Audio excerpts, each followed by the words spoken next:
Magandang araw mga idol. Ito nga yung mapakita ko sa inyo yung biyahe namin, papunta kami ng Bontoc. Ito, habang kami tumatakbo, bumibiyahe, binibidyoan ko yung mga tanawin ng Banawe. Dumaan kami ng Banawe papuntang Bontoc. Ayan nga, yung nadadaanan.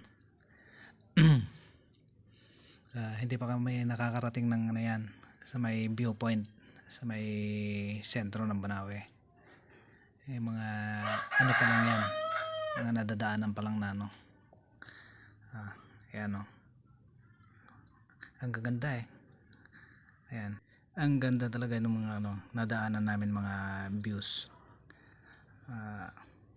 Dadaan mo mamaya kami sa sa may viewpoint. At ito na nga, nakarating kami sa sa may viewpoint na. Ito, huminto kami para mag-video ulit. Ayan, mas maluwag na mga ang luluwag na mga terraces na dito. Hindi pa yan yung pinakamaluwag, may may part pa. Hindi namin abot yung sa video. Pero yan na yung mga yung dinadayo ng mga turista talaga. Ayan napakalawak hanggang dun sa sa taas yan.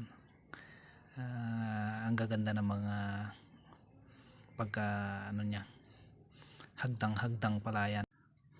Pagkatapos nga namin mag video dyan mga idol, dumire-diretso na kami na ulit papuntang Bontoc. Ayan. Ito nga, part na yata to ng hindi, nasa Banawe pa lang yan, pero on the way na kami na papuntang Bontoc. Ito, ayan na, nandun na kami sa may sa may part ng Bontoc na yan. Ayan, malapit na kami dyan ito na, nakarating na nga kami dyan sa Bontoc na yan. Nasa sentro na kami.